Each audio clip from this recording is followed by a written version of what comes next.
This is a picture of our house in Levittown in the 1950s. This is the same town, Levittown, during a snowstorm. And you can see how the houses were fairly close together. But there are no electric lines because they're all buried underground. And that was an advantage that most towns don't have. Another picture of the snow with the girls. That was in the 50s.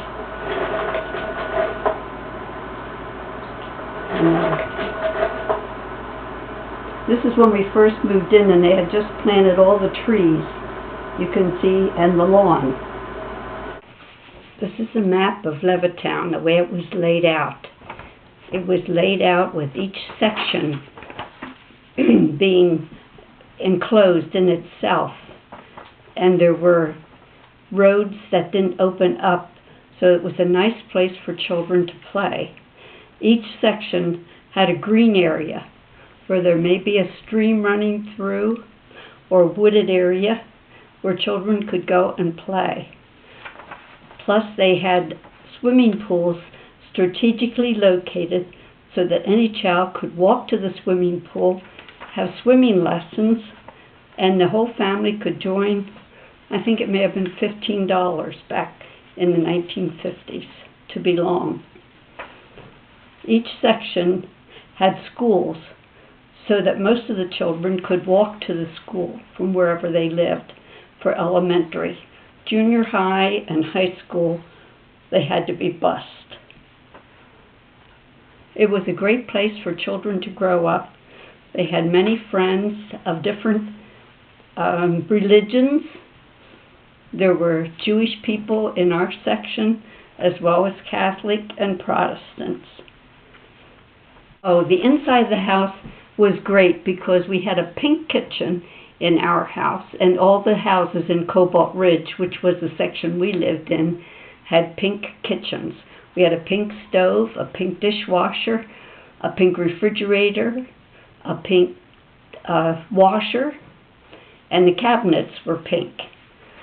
The countertops were a gray, and when we moved in, all these appliances came with the house. The house when we moved in cost $12,500, and we had all those appliances.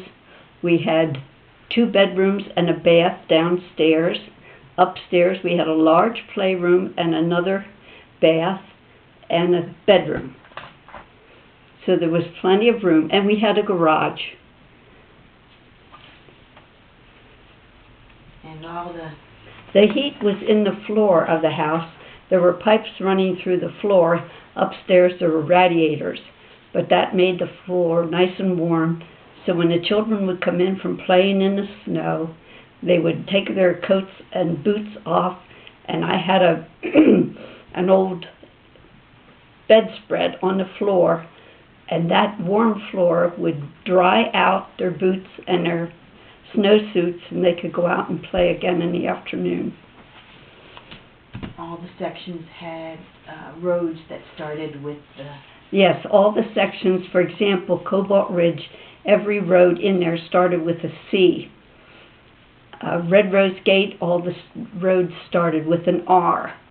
So that at any time somebody gave you an address, you knew immediately where they were located. There was no place in Levittown that was further away than 6 miles.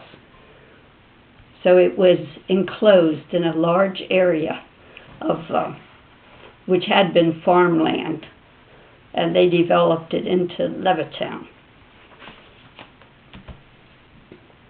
We moved there in 1956, and we lived there until 1968.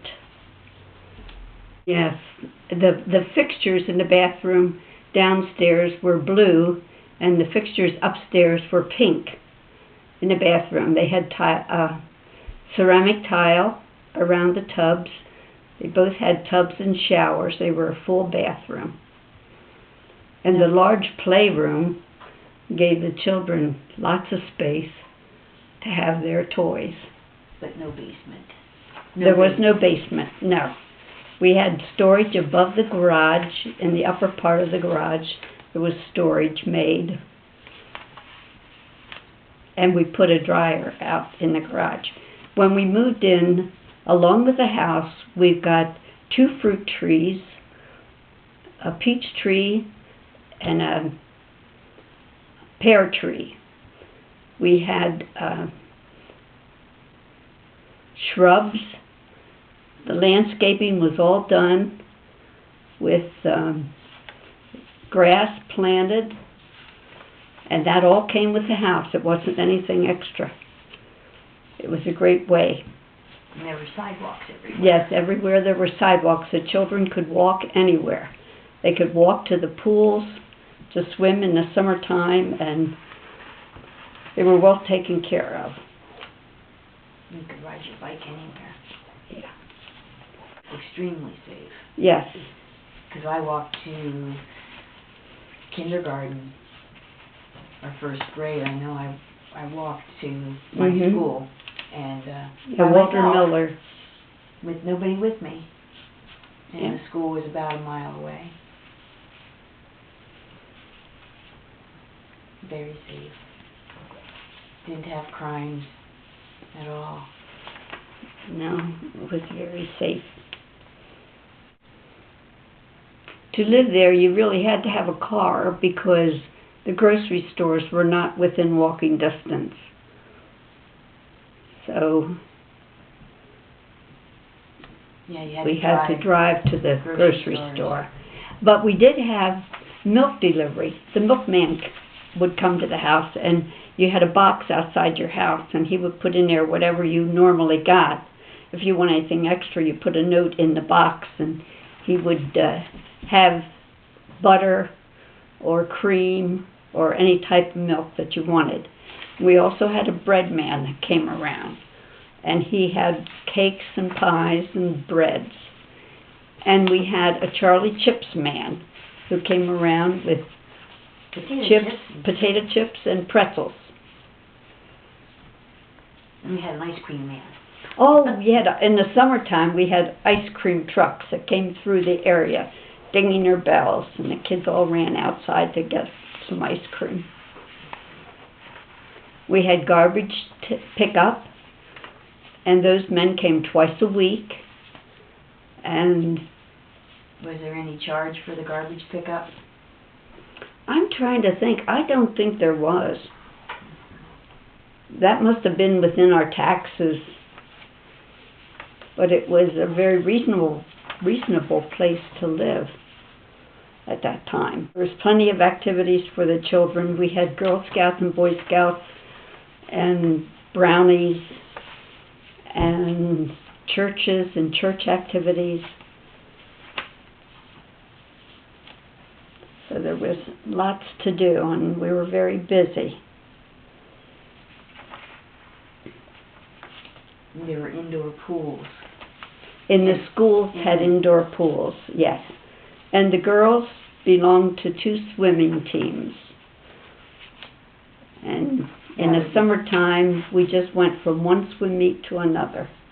Yeah. And we'd practice all winter long in the indoor pools. Right. And we had meets in the winter at other indoor pools. Yes, that's right, you did. And we practiced every day during the week. And Saturdays was when the meets were. So we were busy with swimming.